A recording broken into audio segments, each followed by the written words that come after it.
আসসালামু আলাইকুম ফ্রেন্ড। দেশ ও দেশের বাইরে যে যেখান থেকে আমার ভিডিওটা দেখছো, আশা করি তোমরা খুব ভালো আছো। আলহামদুলিল্লাহ আমরাও খুব ভালো আছি। আরও একটা নতুন ভিডিও নিয়ে তোমাদের সামনে হাজির হয়ে গেলাম। আর গতকালকে আমি ব্রেড নিয়ে এসেছিলাম, আবার মাইমুনার পাপাও ব্রেড নিয়ে এসেছিল। সে এখন বলছে ডিম টোস্ট খাবে, সেজন্য এখন ওকে ডিম টোস্ট বানিয়ে দেব। আর পেঁয়াজ কুচিয়ে নিয়েছিলাম, মরিচ কুচিয়ে নিয়েছিলাম। এখন ডিম টোস্টের জন্য ডিমটা এখন গুলে নেব। বাড়ির তৈরি ভাজা মশলা দিলাম, এটা বাড়িতেই তৈরি করেছি আমি। আর স্বাদ মতো দিলাম মিট মশলা, আর যতটা লবণ লাগবে স্বাদ মতো ততটা একটু লবণ দিয়ে দিলাম। আর এখন ডিমটা ভেঙে নেব, ভেঙে গুলিয়ে নেব।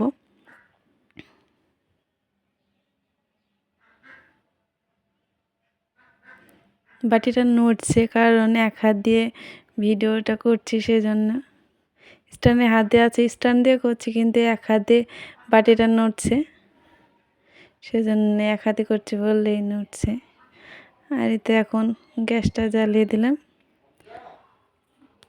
এখন ব্রেডগুলো সেঁকে নেব। ব্রেডগুলো দু ফালি করে নিয়েছি, কারণ গোটা ব্রেড তো করা হবে না, সেজন্য দু ফালি করে নিলাম। এবারে এই পিঠতে শাকায় আছে, একটু ভিতরটা একটু হালকাভাবে সেঁকে নেব।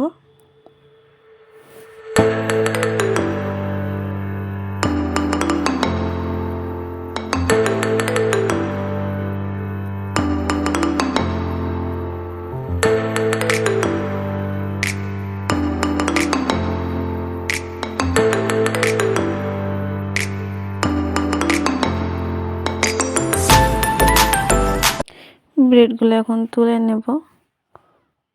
তুলে এখন তাওয়াটা একটু ঝেড়ে পরিষ্কার করে নিলাম, নাহলে ব্রেডের ছোট ছোট গুঁড়ো হয়ে পড়েছে। ফ্রাই প্যানে অল্প সামান্য তেল দিলাম, সাদা তেল। এখন ডিমটা দিয়ে দেব। ডিমে যদি পেঁয়াজ মরিচ দেওয়া হয় তাহলে ডিমটা বেশি বড় হয় না, কারণ এমনি ফ্রাই প্যানে যদি শুধু ডিমের অমলেট করা হয় তাহলে গোটাটাই হয়ে যায়। পেঁয়াজ মরিচের জন্য পুরো তাওয়াটা হতে চায় না ফ্রাই প্যানটায়। এখন ডিমটা পুরো দু পিঠ হলো না, এক পিঠই হলো। এই তো এখন তুলে নেব। এখন ওকে খেতে দিয়ে দেবো, দোকানে চলে যাবে ও এখন। আর আমি চলে আসলাম আমার ওষুধগুলো খেতে। সব থেকে বড়ো প্যাট এখন সকালবেলায় ঘুম থেকে উঠে এই ওষুধ খাওয়া। এখন খাওয়ার আগে যে ওষুধগুলো আছে সেগুলো খেয়ে নিচ্ছি।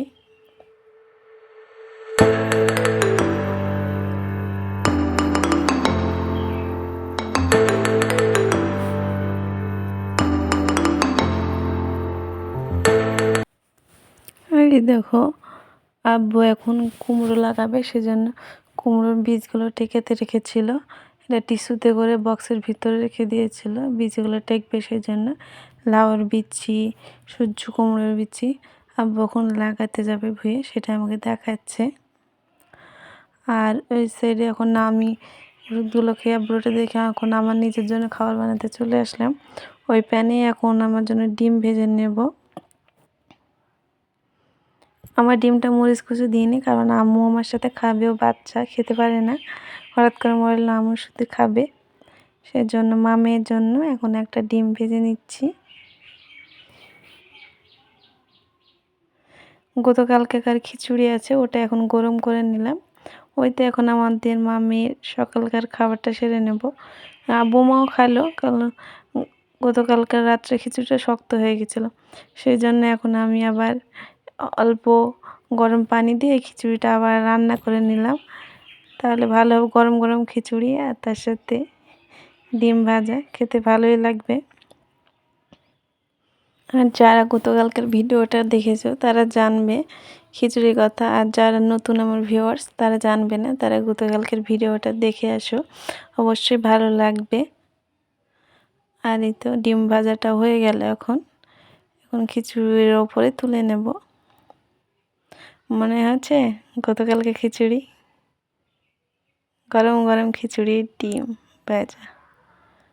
এখন শীতের সকালে ভালোই লাগবে।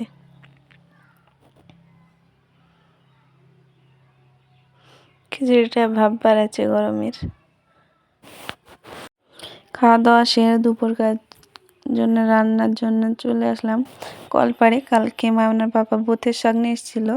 তোমরা এই শাককে কী বলো একটু কমেন্ট করে জানাবে। কেউ বোথের শাক বলে, কেউ বালির শাক বলে, আমি বোথের শাকই বলি।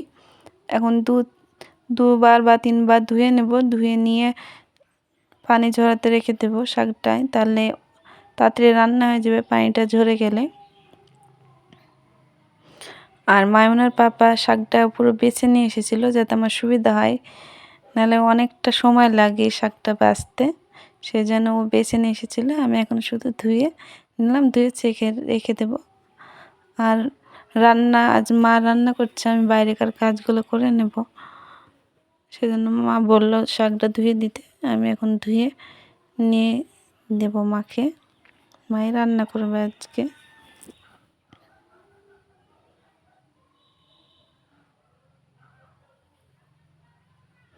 মাকে শাক দিয়ে আসার পরে তো জামাগুলো এখন ভিজে নেব। আমারও চাদর সোয়েটার, আম্মুর কিছু অল্পই জামা কাপড়।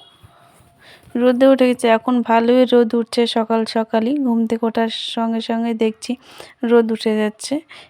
এই মাসে বেশ শীত পড়লো না, বলতে অল্পই পড়লো শীত।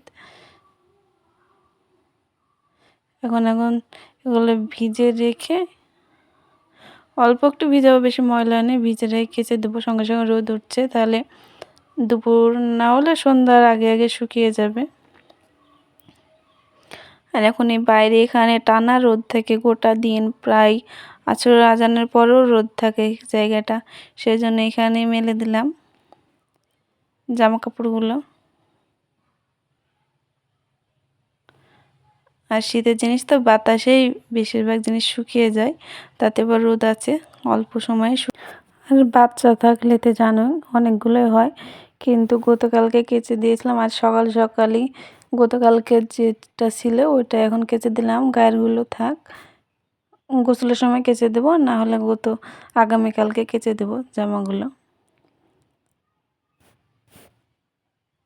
আর বাচ্চারা এখন ধুলো ঘাটে, তো সেই জন্য ওরা নোংরা হয়। আর এখন শীতের সময় একটু বেড়াতে ওরা ভালোবাসে, খুব গরম না, বাইরে বেশিক্ষণ থাকে।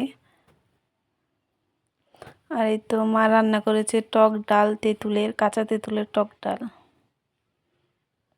আর এখানে করেছে পুঁথির শাক, কলাইয়ের ডাল দিয়ে, বড়ি ভাঙা দিয়ে। আর এখানে করেছে পেঁয়াজের ফুল দিয়ে, বেগুন দিয়ে, আলু দিয়ে। আজকে সবজি ভাত। আর সন্ধ্যাবেলায় ইচ্ছা করলো একটু বেগুনি খেতে, সেজন্য বেগুনগুলো ঘরে ছিল, ভাবলাম একটু বেগুনি করা। যেগুলো আমাদের ভুঁইয়েরই বেগুন, গতকালকে বেগুন তুলেছিল, ওটা আজকে বেচে দিয়ে আসলো বাজারে। আর অল্প কিছু রেখেছিল, ছোট ছোট, এইগুলো এখন ভাবলাম একটু বেগুনি করি, সেই জন্য বেগুনগুলো কেটে নিলাম। আর এই তো বেসনটা গুলে নিয়েছি। এখন বেসনটার ঘনত্ব ঠিক এরকম থাকবে, খুব পাতলাও না আর খুব ঘনও না, মিডিয়াম, যতটুকু প্রয়োজন ততটুকু। আর এই সেটা এখন গ্যাসটা জ্বালিয়ে দেব। আর আমি এই কড়াইটায় বেশি, যেটা ডুবো তেলে ভাজা জিনিসগুলো, এই কড়াইটা ছোটো কড়াইতে অল্প তেলেই হয়ে যায়, সেজন্য এই কড়াইটাই বেশি আমি ভাজা পোড়া জিনিসগুলো ভালো করি।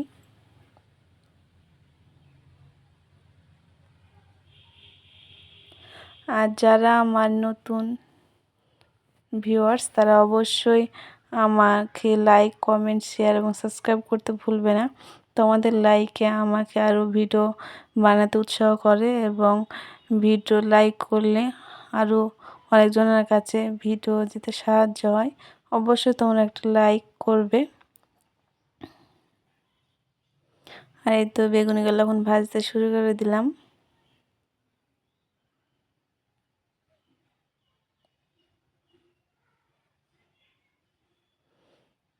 একটু তেলটা গরম হয়ে গেছিলো প্রথম বেলায়, তারপরে অল্প করে দিলাম, আঁচটা লো টু মিডিয়াম করে দিলাম, তাদের সুবিধা হবে তাড়াতাড়ি ভাজার। আবার বেশি হাই দিলে পুড়ে যাবে, আবার যদি একবারে নর্মালে দাও তাহলে বেগুন থেকে পানি বেরোলেও অনেকটা তেল চুষে নেবে। সেই জন্য মিডিয়াম আঁচে রেখে দিই আমি ভাজাভুজি জিনিসগুলো, খাস করে ডুবো তেলের জিনিসগুলো। তখন তুলে নিচ্ছি, ওই তেলে আরও দিয়ে দিলাম। আর আম্মু ওই সাইড দিয়ে বলছে মা দাও মা দাও। আর এই কড়টা ভেজে নিয়ে আমার আম্মুকে এখন দিব। আমার আম্মু আছে, আম্মু দাদা আছে, সবাই এখন খাবো। এরপর একটু বিট লবণ ছিটিয়ে দিলাম, কারণ বিট লবণ ছিটিয়ে দিলে খেতে একটু ভালোই লাগে সেজন্যে।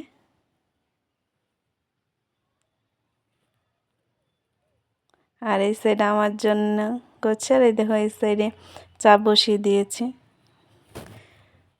আর সন্ধ্যাকার খাবার খেয়ে ময়দা মেখে নিয়ে রেখে দিয়েছিলাম রেস্টে। শীতের ময়দা যতই রেস্টে রাখছি তবুও যেন ময়দাটা শক্ত শক্ত হয়ে যাচ্ছে। আজকে তাড়াতাড়ি রুটি করে নেব, কারণ আমাদের এখানে 25 ডিসেম্বর গির্জাঘর আছে, সেটা একটু খুলবে আজকে মা বলল। তো আমি, মা, আম্মু, মাইমুনার পাপা যাবতে ভাবছি, দেখা যাক। সেজন্য মা বললো তাড়াতাড়ি রুটি করে নিতে, সেজন্যে চা খেয়ে শুরু করে দিলাম ময়দা মেখে রুটি করতে। আর আমি এভাবে লেচি কেটে নিই, তাতে আমার সুবিধা হয় রুটি করতে, তাড়াতাড়ি হয়ে যায়। না হলে লেচি কেটে রুটি করতে অনেক সময় লাগে, সেজন্য আমি এভাবেই তাড়াতাড়ি করে কাজগুলো সেরে নিই। এখন রুটি করে যাব। আর ওই সাইডে আমার আম্মু বসে বসে বলছে তাড়াতাড়ি করে না নিয়ে যাবে না। আমার আম্মু মেন হলো জাম্পিংয়ে চড়বে, ওর খুব পছন্দ জাম্পিংয়ে চড়ার। কোথাও গেলেই বলবে জলসা বসেছে, কারণ ছোট থেকে জলসা অভ্যস্ত, সেজন্য বলে মেলা হলে জলসা, আর জলসা খেতে জলসা বলবে। আর এই তো রুটি গেলে সব ভেজে নিচ্ছে এখন।